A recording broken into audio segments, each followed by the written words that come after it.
Hey Kooky kids! Today we are reading Poo in the Zoo, The Great Poo Mystery by Steve Smallman and Ada Gray. Little Bob McGrew was a keeper in the zoo. He was always very busy. There was such a lot to do.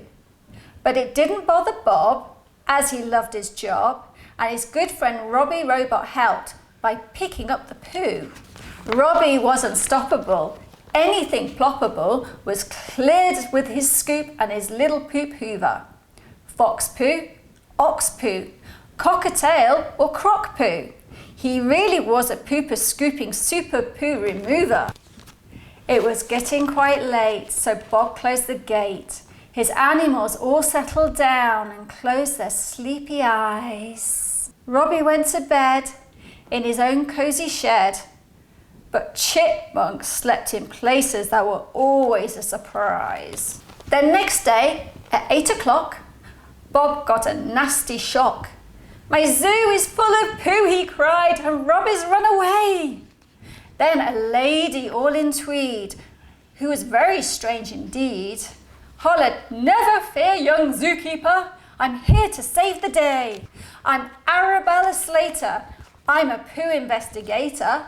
Of all the number 2 detectives, I'm the number 1. I stopped the doodle-doo doctor on his poo-poo helicopter.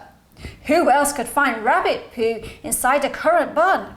I found the long-lost poo of the beast of Kathmandu. I solved the famous phantom poo-poo flinging mystery. I'll soon discover who has been pooping up your zoo, and I'll find your little robot dearie. Just you wait and see." Arabella searched for clues and she found all sorts of poos in places that a pile of poo should really never be. Then by Robbie's shed she saw some broken wires on the floor. She cried out, "Whoopsie-doo-doo!" Then she whispered, "Follow me." Through the woods so shady went the speedy Tweedy lady, with Bob and all his animals on tiptoes behind. They saw some rather fishy poos, some lumpy poos, some squishy poos.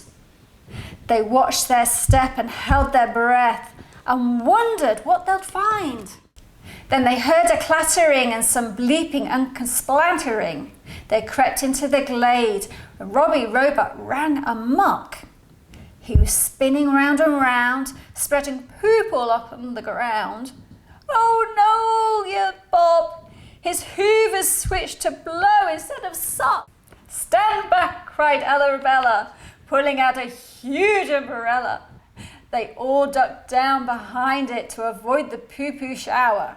But Arabella knew just exactly what to do. She asked Giraffe to reach across and turn off Robbie's power. They opened Robbie's chest and they found a tiny nest. "Look," called Bob, "it's Chipmunk, and it's chewed through Robbie's wires." "I guess this little fella might be there," said Arabella, as she quickly mended Robbie with a poo detective pliers.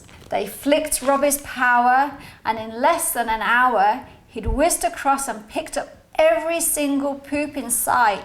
Arabella said goodbye as she zoomed into the sky.